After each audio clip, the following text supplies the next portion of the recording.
welcome to episode 9 of The Natural Edge. And we're so happy to have you here today. For those of you who don't know us, well, you got to get to know us. My name is Aubrey Warwick. I am an OCB Bikini Pro. And by night, I like to play Cinderella in a pair of heels. Joining me today is the lovely, talented beauty, bronze, and sparkly bikinis, Miss Jody. Oh, I thought you meant me. Oh, hi, Sally. I thought you were going to say Sully, yeah. And figure pro, amongst other things. And the Yoda/guru of natural bodybuilding, Sean Sully Sullivan. And today, we just so happen to be talking and deep diving about men's natural bodybuilding. So without further ado, we are going to get started. I'm also Batman. Anyway. So we've been doing our deep dive into the different categories, and it's time for bodybuilding. And you would think it would be simple because bodybuilding, it's been around since the dawn of time. I mean, the first real structured bodybuilding competitions were held in the 1890s when Eugene Sandow held his first couple of competitions to look for the world's most perfectly developed man. So you would think by now, everybody would understand bodybuilding. But no, there are nuances that are not understood. So we're going to talk bodybuilding OCB style. We're going to start with what we always start with, the symmetry for bodybuilding. Now, here is where bodybuilding and classic physique differ. Now, we talked about classic physique in a previous episode. In the classic physique, you have to have that perfect balance. There can be no muscle weaknesses. You're looking for a smaller waist and a wider taper. You really have to have those full muscle bellies. It's all about that visual structure popping immediately.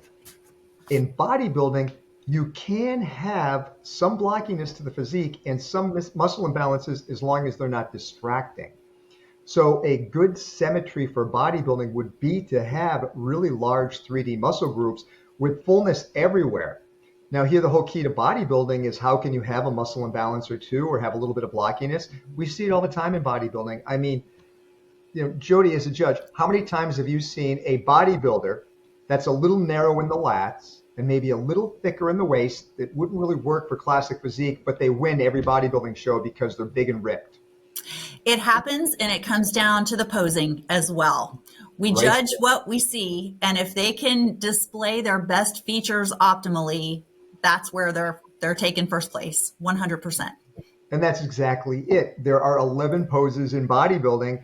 If you don't have good biceps, you can kind of hide that or get away with it by tweaking a bicep the right way in a side chest, good side tricep, weaker calves.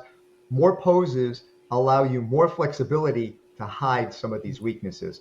So with bodybuilding, and being able to have a few different structural weaknesses or muscle imbalances, posing becomes the key. Now, we're going to get into, I want to do definition before size. We're going to get into rippedness.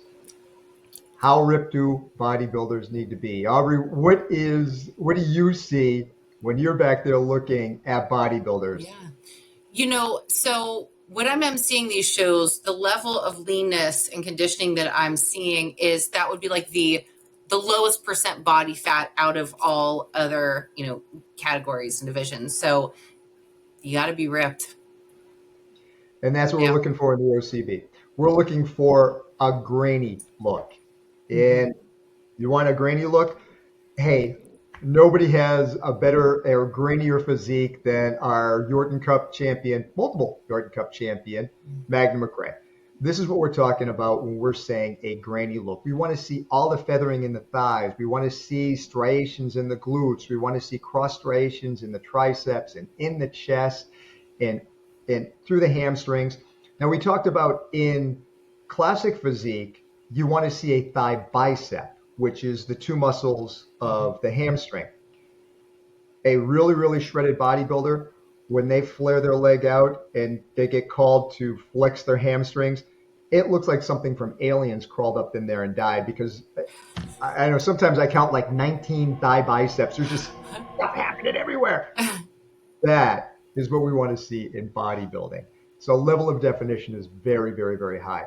And now as far as muscle density is concerned, we're looking for as much muscle as they can put on even if they have imbalances, without creating or making a muscle imbalance look even worse. I always have a tendency to, when I was competing, my chest just grew. As a matter of fact, little known fact, as much as I enjoy training chest, when I was really in my competitive phases, I sometimes would only work my chest once every other workout or so, because it wasn't a problem. But my chest would grow to the point that my delts didn't look good from the front, or my lats didn't look good, and I'd have to focus more on those muscles. So you got to be careful with the way you're putting that size on. Not quite as cautious as when you are a classic physique competitor and you don't want to create any muscle imbalances. But we want to see a lot of good 3D size. So a common misconception is bodybuilding is the most ripped competitor up there. It's the most ripped bodybuilder up there. So we go back with our silhouette test. If you black out the silhouette and it looks like a bodybuilder and it's really, really shredded when you add the details in, then you're a bodybuilder. So it's not always the most ripped physique. It is the ripped bodybuilding looking physique with the most 3D muscle. And like I said, the standard of bodybuilding has continuously evolved over the years. I mean, just in the years that you guys have been involved in bodybuilding, have you seen it progress and get even leaner and leaner? Oh my gosh, definitely. Definitely. And it's also been very interesting to see how the bodybuilding classes have grown and then decreased a bit and grown again. So we've seen some of those waves as well. You've been around in the industry longer than I have, Sully, so you could probably speak to that a little bit better. But oh yeah, I was at Eugene Sandow's first show back in 1896. See, I knew I couldn't compete with that. Where it was like the Greek gods were battling it out. That's where I thought it all started, Sully. Hey, I competed in Athens. In Athens, here we go. I knew I saw you there. Athens, I really did. Athens, Georgia, about 15 years ago. But yeah, it was in Athens. Small detail. Yeah, I mean, yeah, when you look at like the numbers, when people look up like Jordan Cup results from, let's say, 2008, 2009, where we had 30, 40, sometimes 50 bodybuilding pros, and then they look at now we have 27 or 28. It's not that, you know, bodybuilding has shrunk. It's that competitors have realized if I can't get as lean, or if I have a really good symmetry and that is my focal point, I can gravitate to this. Or if I can't get my legs big, but I have narrow hips and a small waist, but I have really wide lats, I can gravitate to this. And they're finding the category that best suits them. Yeah. But as far as the bodybuilding standard is concerned, back in the 80s, when I first started competing, it was more in line with classic physique and what we do now. That's why we call it the golden era of bodybuilding, and we go back to that for our classic physique. That's our reset. It wasn't until really the mid to late 80s when I was competing, I had to get a little harder. And then in the 90s, there was a big surge. By the 2000s, I had to have striated glutes. So there is an evolution that went to it. But the one thing we're cautiously trying to do in the OCB is not make the definition the scaling factor in every category, male or female, because it can easily get carried away with that. It can easily just become a ripped contest, whether you're bikini. And I mean, Aubrey, can you imagine bikini competitors with striated glutes in the OCB? Oh my gosh, that's why we have there. Yeah, I can't get there, Sully. But if you're a women's physique competitor, exactly, that would be a good place to highlight. Yeah. So that's why when we talk about the symmetry aspect of each category, that's why it is so important to adhere to it. So that's bodybuilding. You're allowed a little bit of blockiness. We really want to see the graininess, and the numbers are coming back. I was just at a show this weekend, Spirit of America. They were up to 9 bodybuilders. There were 7 in the open, but there were 9 total bodybuilding competitors. The shows are now, they were going down into sometimes, the 2s and 3s in some of the shows, where our classic would be in the 20s, sometimes in the 30s. And now the bodybuilders are coming back, because what I think is happening is classic physique competitors that either get really, really shredded or may have an imbalance and realize, well, I can hide it. I could hide this if I could do this. or if I had more poses to be judged on, are gravitating into the bodybuilding, and it's bouncing back. Yeah. And speaking about bodybuilding, let's talk about some shows. What did we have coming up this past week? Yeah, so we have the Conqueror, which is promoted by Frank and Aaron Meekins. And this is the first year that the Conqueror is breaking out into 2 separate days. So on the 9th, we had the men, and on the 10th, the women. And I hope you're sitting for this part because about 200 competitors entered this show. So talk about excitement. The energy here that I felt was awesome. Like right when you walk in, you see the stage, you see the lights, you see the trophies, and then all of a sudden you're just like, yes, I want to be a part of this. The most rewarding part of competing is growing as an individual each season. I've learned so much about myself each time I've stepped on the stage. The Conqueror, great show. I would recommend it to anyone. It was fun, it's welcoming, like VIP service. I thank the promoter, Frank, his wife, Erin. I would love to just come back and be a part of it. All right, everybody. So next we would like to feature the OCB Checkered Flag event that happened in Daytona, Florida. And this was also on May 10th over Mother's Day weekend. Over 50 competitors by show promoter Jenny Rodriguez. And I've had the pleasure of meeting Jenny at, she promotes several shows. And without a shadow of a doubt, I know it was awesome.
Third and final show we're going to talk about this episode, even though we could probably talk about shows all day. We had so many this last week, is going to be the Spirit of America, a show that's near and dear to my heart. So a few details about the Spirit of America. It was actually the first non-Matt Shepley show on the OCB calendar.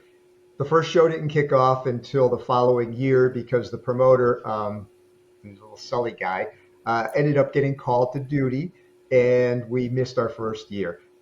But it has been promoted continuously since then. So it's in its 21st year. So it is the longest continuous running show in the OCB. Now, the Presidential Cup was the first show, but there was a few years that it missed and gapped. So even during COVID, there was the Spirit of America. So it's the longest continuously running show and is now promoted by Deb Sullivan. She had 91 competitors at this event. And it was great. Every class was filled up and there was some amazing talent. So let's take a look at some of the highlights from that.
All right, time for Spotlight, where we're going to spotlight some of our competitors. And I'm going to start this one off because I was at the Treasure Coast a few weeks ago, and I ran into some of our fans. And one of our fans not only is an avid watcher of The Edge from episode 1, but also has an amazing physique.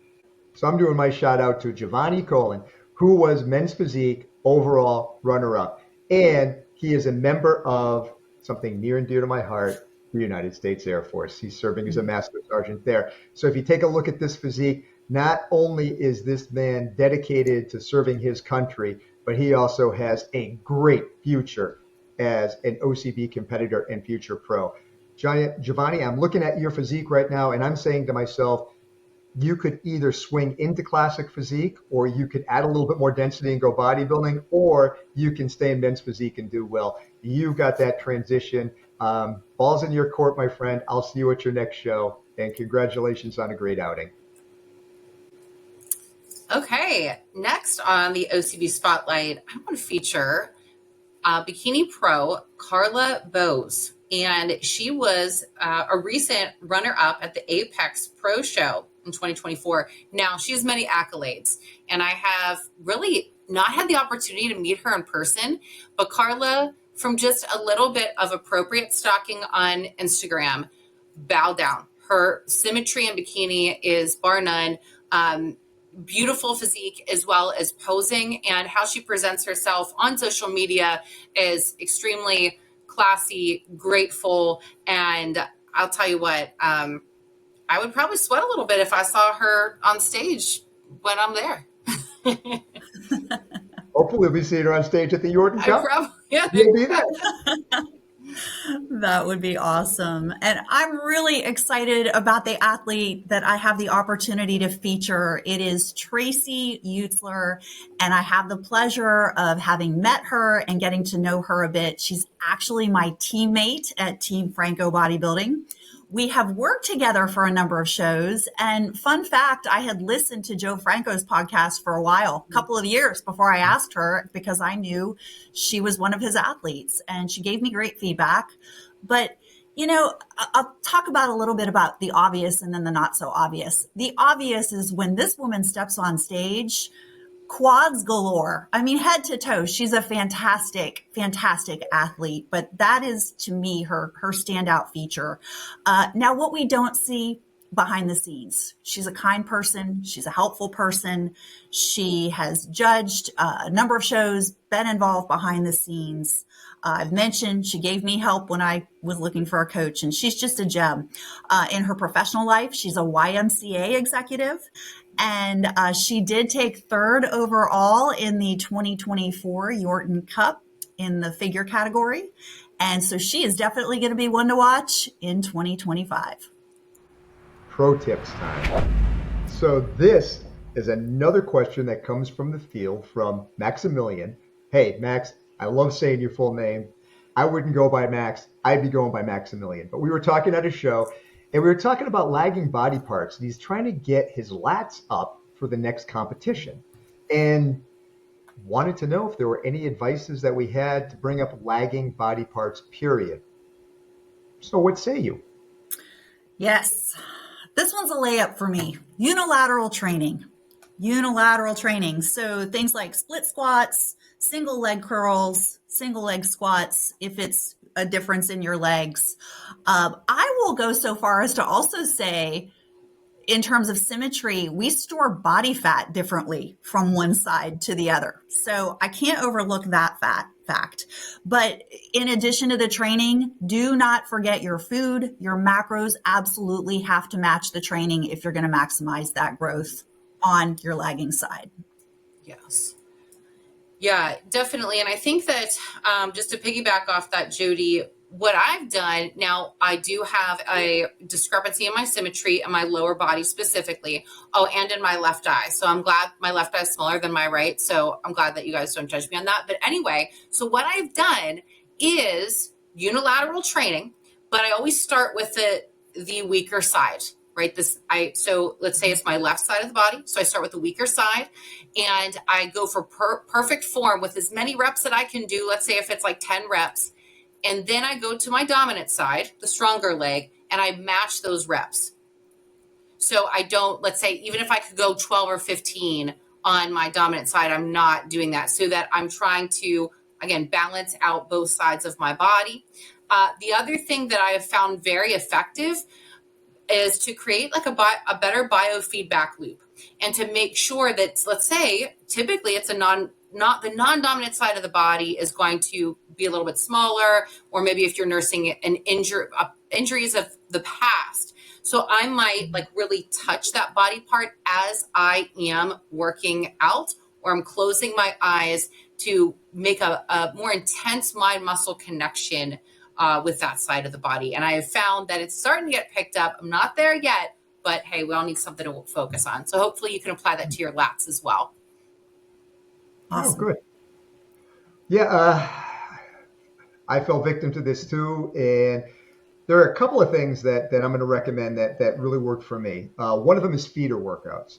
And what are feeder workouts? Feeder workouts are, you don't want to overtax or train a muscle to failure every single workout. And how much more work can you add? Now, research shows the more time that you can stimulate a muscle rather than annihilate it, meaning you just train to failure, you don't go beyond failure into that other stuff, unless you're on PEDs, and none of us watching this are on PEDs. What I found is by doing an additional feeder workout or two, and all that was on a day that I was doing, let's say my back is my weakness. Let's say the day I'm training chest, if I was splitting it up that way. After chest, I would do 3 or 4 sets of pull-ups, just 3 or 4 sets, submaximal efforts, just getting some more blood, getting some more a stimulus to the muscle, and a little bit more recovery. So that was one thing. Another thing was stretching. I found that any muscle I had that was lagging behind, if I started doing vigorous or weighted stretches, meaning let's say it was chest, the bottom of a fly movement, and just hold it, stretch it for like 30 to 60 seconds and get a good stretch out of it, or, hanging from a chinning bar, or pulling from the lat, or stretching the quad out, it would actually facilitate more growth. And I would do the stretching almost every single day, and it would actually help facilitate more growth. But the number one thing that I found that worked for me was doing what is called pre-exhaust supersets. This was something that was big for a while when I was first coming in, and that meant doing your cable crossovers or your flies before your bench press, doing your pullovers or your straight arm pull downs before your chin-ups, doing your leg extensions before you're doing your leg presses or squats, and so on down the line. So you're doing more of an isolation movement to fully exhaust, and then you go into your compound movements as a superset.